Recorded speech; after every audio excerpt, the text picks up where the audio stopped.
Olá, tudo bem com você?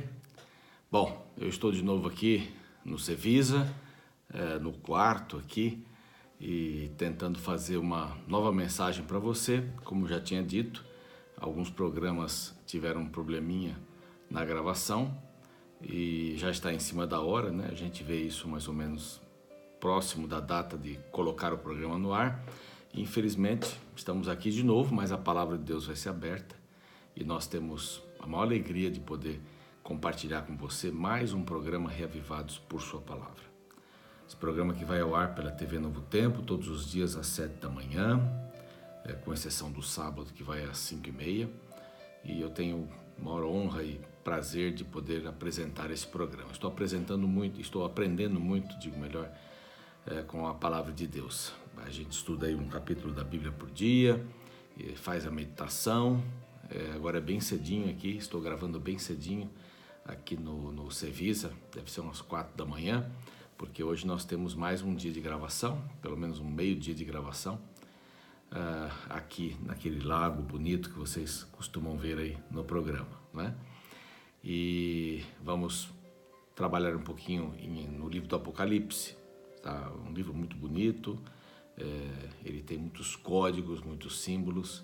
Então daqui a pouquinho você já vai estar desfrutando deste livro, né? Muito bem, nós estamos começando hoje a primeira carta de João. João é o mesmo apóstolo, agora ele está um pouquinho mais velho, né? E está escrevendo com uma preocupação bastante grande com a igreja, né? A igreja, não uma igreja específica, mas em várias igrejas naquela época, estavam sendo atacadas por inimigos. É interessante isso, né? A palavra de Deus vem, ela é pregada pelos apóstolos, né? Os primeiros, aqueles que estiveram próximos de Jesus, eles pregam a respeito do amor de Deus, da salvação de Cristo, que morreu, que nasceu, Filho de Deus, toda aquela questão. As pessoas aceitam e de repente começam a vir algumas ideias novas, né? Tanto de judeus, como nós já vimos aí algumas cartas, né? Eles querendo judaizar os cristãos, como cristãos novos, cristãos que vinham do mundo não judaico, né? Os gentios, como eles chamavam. Então, algumas filosofias gregas começaram a entrar e uma delas foi o gnosticismo que dividia o corpo e o espírito, né? O corpo é mau e o espírito é bom, o espírito é de Deus, o corpo não é. Então vamos massacrar o espírito, vamos fazer do espírito, massacrar o corpo, né? Vamos dar para o corpo o que ele quiser, ou vamos judiar do corpo, porque o que salva mesmo é o espírito.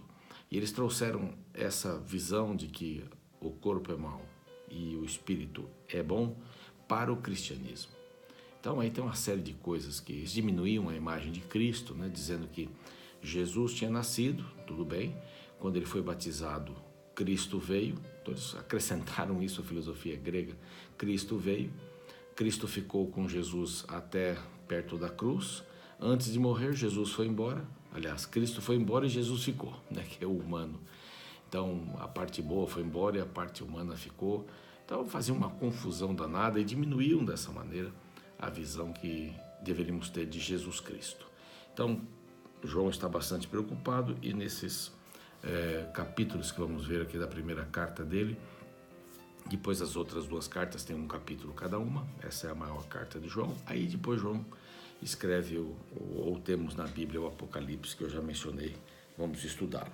Então vamos lá, tem algumas coisas interessantes aqui, o verso primeiro, vamos ler?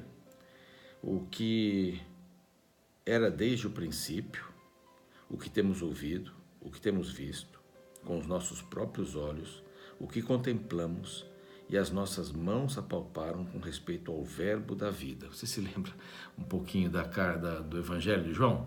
Mas no princípio era o verbo estava com Deus e o verbo era Deus. Então aqui ele dá mais ou menos uma introdução parecida, né? Não muito idêntica, mas a linha de raciocínio é a mesma, né? No princípio, né? O verbo estava, mas nós andamos com o verbo, nós vimos o verbo, nós conversamos com o verbo, nós aprendemos do verbo, né? E a vida se manifestou, diz no verso 2. E nós a temos visto. Quer dizer, João, como apóstolo, andou com Cristo, viu a vida. e dela damos testemunho, e vô-la anunciamos, a vida eterna, a qual está com o Pai e nos foi manifestada. Manifestada por quem? Por Cristo. Então ele faz uma conexão aqui de que Cristo é Deus. A vida do Pai foi manifestada nele, a manifestação nele, porque eles acreditavam que Deus tinha aí umas manifestações, né? Vou ser bem grotesco aqui, mas ele dava um espírito, criava uma vida. Eram ingerências de Deus ou eram manifestações de Deus, assim, através dos anjos e através de outras criações dele e tal, mas ele diz assim, foi manifestada através do Pai na vida de Cristo. É uma manifestação do Pai, da vida do Pai. Então, era o Verbo que se tornou carne e viveu entre nós. Nós o vimos, nós nos relacionamos com ele, damos testemunho dele, anunciamos a ele. Então, João está mostrando um pouco das suas credenciais, mas falando, dando já a introdução de que o assunto aqui é o Verbo. É o Verbo. É Jesus. Jesus Cristo, sem diminuir a sua imagem. O que temos, verso 3, o que temos visto e ouvido anunciamos, também a vós outros, para que vós igualmente mantenhais comunhão conosco. Ora, a nossa comunhão é com o Pai, com o Filho, Jesus Cristo. Então, vejam a preocupação dele sempre em enaltecer o Cristo. Nós anunciamos isso para vocês, para que vocês tenham comunhão conosco. O que quer dizer isso? Que vocês pensem como nós pensamos, porque a nossa comunhão é com o Pai. Então, se a nossa comunhão é com o Pai, você tem comunhão conosco, está tudo certo, não é? Nós estamos levando vocês para o Pai, não é? E o propósito do livro, verso 4 diz assim, estas coisas, pois, vos escrevemos para que a nossa alegria seja completa. As pessoas que precisam ser salvas pelas suas próprias forças, elas não têm alegria. São aquelas pessoas que a gente olha e diz assim, onde está doendo hoje, né? Porque todo dia tem uma reclamação. São as pessoas que vivem culpadas porque elas não conseguiram o 100% e nunca vão conseguir o 100%. Não é? E também não vão conseguir 90% e Deus completa. Isso aí é falso. Essa ideia é falsa. Deus completa o incompleto que existe em mim. Não, não é isso. Deus me dá tudo. É tudo ou nada. Ele domina ou não domina a minha vida. Eu estou na videira verdadeira ou não estou na videira verdadeira. Né? Inclusive João fala sobre isso. Bom, então agora a parte do testemunho também, verso 5, ora, a mensagem que da parte dele temos ouvido e vos anunciamos é esta. Qual é a mensagem? E aqui ele vai evocar um pouquinho do livro de João, né? Do Evangelho de João, que Deus é luz e nele não há trevas. Lembra-se que João gostava de fazer esses contrastes, essas comparações?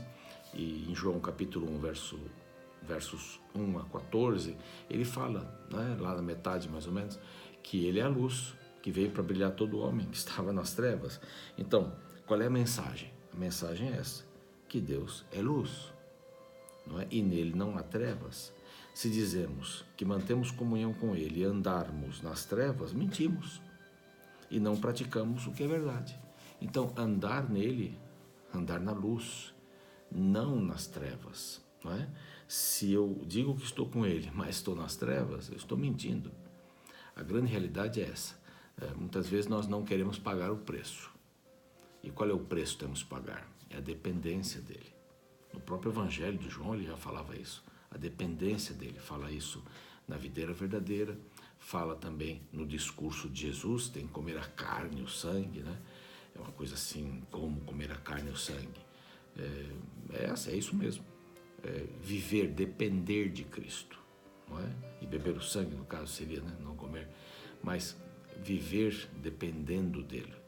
Então essa é uma grande necessidade que nós temos, a dependência dele para vivermos na luz. E aí continua, se porém andarmos na luz, como ele está na luz, mantemos comunhão uns com os outros, e o sangue de Jesus, seu Filho, nos purifica de todo pecado. Então veja uma coisa interessante, se nós temos essa verticalização, não é? A relação com ele vertical, nós vamos ter também uma boa relação horizontal. Se nós temos paz com Deus, temos paz com as pessoas. Então a base de tudo é estar em Deus. Se eu compreendo o amor de Deus e necessito do amor de Deus em minha vida, eu vou ter uma melhor qualidade de amor para amar no horizontal, não é? Se eu entendo a Deus, ou entendo que Deus me perdoa, não é? Entendo o perdão de Deus, a graça de Deus para mim através de Jesus Cristo, do seu sangue, da sua morte, eu também vou perdoar as pessoas. Eu vou ter este nível.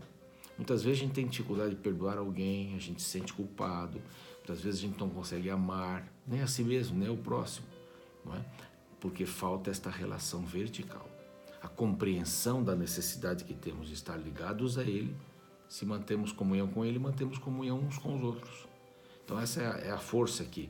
Então você precisa depender de Cristo para a vida.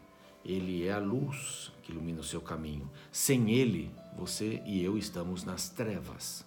Você entende isso? E o texto é tão bonito aqui que dá vontade de ler todo, né? Se dissermos que não temos pecado nenhum, a nós mesmos nos enganamos. E a verdade não está em nós. Mas se confessarmos os nossos pecados, Ele é fiel e justo para nos perdoar os pecados e nos purificar de toda a justiça.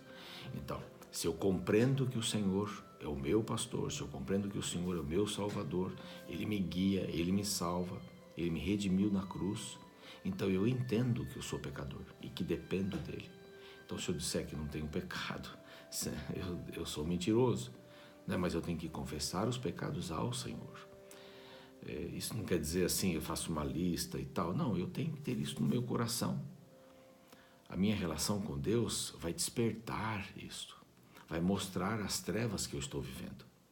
Ou as trevas em que eu estou vivendo, né? Eu não enxergo nada. Quando a luz brilha, eu começo a enxergar tudo. Eu digo, meu Pai, onde é que eu estava indo? E agora eu quero ter essa relação com Cristo.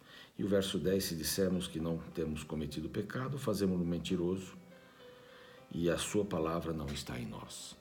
Então, eu tenho que reconhecer isto, a minha dependência com Ele, fazer esta relação ser uma relação séria, ter uma relação horizontal por causa dessa, para vivermos. E aqui no capítulo 2, que é uma parte do 1, a gente deixa para amanhã, tá bom? Ele já diz, filhinhos meus, estas coisas vos escrevo para que não pequeis, tal, isso aqui vai ficar para amanhã. Mas hoje a gente aprendeu que temos que andar na luz com o Senhor e do Senhor. E esta luz vai refletir na nossa vida horizontalmente. Vamos orar? Pai bondoso, pedimos a Tua bênção para a nossa vida nesse instante. Teu Santo Espírito inunde o nosso coração de luz, para que possamos andar com o próximo, com o semelhante. E que aprendamos a depender de Cristo, confessar os nossos pecados e ter um coração puro. Em nome de Jesus. Amém. Até o nosso próximo encontro. Um grande abraço. Tchau, tchau.